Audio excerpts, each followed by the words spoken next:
केंद्रीय पेट्रोलियम एवं प्राकृतिक गैस और आवास एवं शहरी कार्य मंत्री श्री हरदीप सिंह पुरी ने हाल ही में नई दिल्ली में इंडियन ऑयल के खुदरा विक्रय केंद्रों यानी रिटेल आउटलेट में एक क्रांतिकारी ऑटोमोटिव ईंधन इथेनॉल 100 लॉन्च किया। इसके साथ ही 5 उपभोक्ता राज्य महाराष्ट्र, कर्नाटक, उत्तर प्रदेश, नई दिल्ली और तमिलनाडु में चुनिंदा 183 खुदरा विक्रय केंद्रों पर इथेनॉल 100 का लाभ उठा सकते हैं। इस अग्रणी ईंधन को बिक्री के लिए जारी करते हुए श्री हरदीप सिंह पुरी ने कहा, इथेनॉल 100 की शुरुआत भारत के प्रधानमंत्री के अन्नदाताओं को ऊर्जादाता में बदलने की दूरदृष्टि से प्रेरित है। इसे एक क्रांतिकारी ईंधन बताते हुए उन्होंने कहा, इथेनॉल 100 ईंधन में हमारे परिवहन क्षेत्र को बदलने और जीवाश्म ईंधन पर हमारी निर्भरता को कम करने की क्षमता है। आइए सबसे पहले जानते हैं कि इथेनॉल के बारे में। इथेनॉल मानव जाति के लिए उपलब्ध सबसे आम जैव ईंधन में से एक है। यह प्राकृतिक रूप से कार्बोहाइड्रेट, गन्ने का रस या गुड़ को किण्वित करके या एथिलीन हाइड्रेशन जैसी पेट्रोकेमिकल प्रक्रियाओं के माध्यम से बनाया जाता है। भारत सरकार ने पहले ही गैसोलीन में 20% इथेनॉल मिश्रण, आमतौर पर E20 के रूप में जाना जाता है, की समय सीमा 2025 से 2030 तक बढ़ा दी है। अब समझते हैं इथेनॉल 100 क्या है। इथेनॉल 100 गैसोलीन के लिए एक ऐसे स्वच्छ हरित विकल्प के रूप में विद्यमान है जो ग्रीन हाउस गैसों और प्रदूषकों के कम उत्सर्जन का दावा करता है और इस प्रकार जलवायु परिवर्तन से निपटने और हमारे समुदायों में वायु की गुणवत्ता को बढ़ाने में सहायता करता है। सामान्यतः 100 से 105 के बीच की अपनी उच्च ऑक्टेन रेटिंग के साथ, सामान्यतः 100 से 105 के बीच इथेनॉल 100 उच्च कार्य क्षमता वाले इंजनों के लिए ऐसा आदर्श है जो पर्यावरणीय प्रभाव को कम करते हुए बेहतर दक्षता और शक्ति उत्पादन सुनिश्चित करता है। इसके अलावा इथेनॉल 100 की बहुविध उपयोगिता भी परिलक्षित होती है क्योंकि इसका उपयोग वाहनों की एक विस्तृत श्रृंखला में किया जा सकता है। इससे जुड़े विभिन्न संदर्भ और अनुप्रयोग को देखें।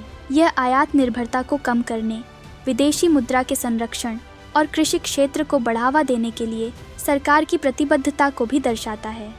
2023 में E20 20% इथेनॉल मिश्रित ईंधन पर प्रधानमंत्री की घोषणा के बाद से E20 की उपलब्धता 1 वर्ष के भीतर 12,000 विक्रय केंद्रों आउटलेट्स तक बढ़ गई है।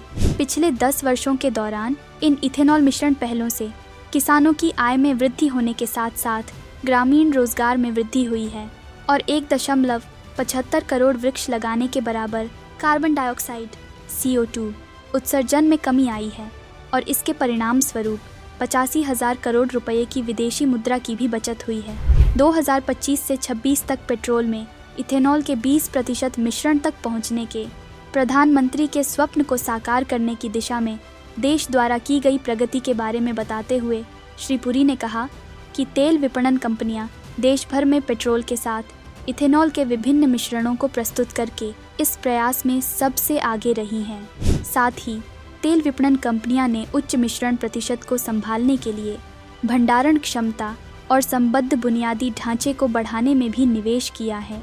यह पहल टिकाऊ प्रौद्योगिकियों को अपनाने की दिशा में एक ऐसे महत्वपूर्ण बदलाव को रेखांकित करती है जिससे निर्माताओं में इथेनॉल आधारित वाहनों में निवेश करने का विश्वास पैदा होता है। यह कदम कार्बन में कमी लाने, डीकार्बोनाइजेशन के प्रति देश की प्रतिबद्धता की भी पुष्टि करता है। E100 परियोजना के संदर्भ में भारत सरकार की अन्य पहल इस प्रकार हैं। जैव ईंधन पर राष्ट्रीय नीति 2018 इथेनॉल मिश्रित पेट्रोल कार्यक्रम के तहत 2030 तक 20% इथेनॉल मिश्रण का लक्ष्य स्थापित करती है। इसके अलावा केंद्रीय सड़क परिवहन और राजमार्ग मंत्रालय ने ऑटोमोबाइल के लिए E20, E85 या E100 प्रोजेक्ट अनुकूलता दर्शाने वाले लेबल प्रदर्शित करना अनिवार्य कर दिया है। इस पहल के परिणाम स्वरूप फ्लेक्स फ्यूल वाहन संभव हो सकेंगे।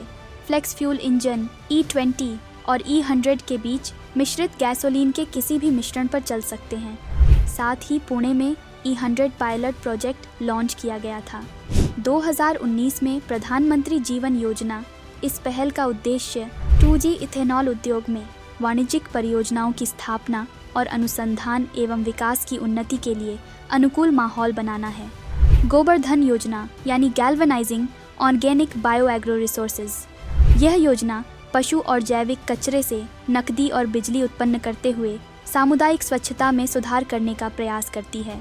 इसका इरादा नए ग्रामीण आजीविका विकल्प स्थापित करके किसानों और अन्य ग्रामीण निवासियों के लिए आय बढ़ाने का भी है। भारतीय खाद्य सुरक्षा और मानक प्राधिकरण ने रिपर्पज वेस्ट कुकिंग ओनायल कार्यक्रम शुरू किया है, जो इस्तेमाल किए गए खाना पकाने के तेल के संग्रह और बायोडीजल में रूपांतरण को सक्षम करेगा।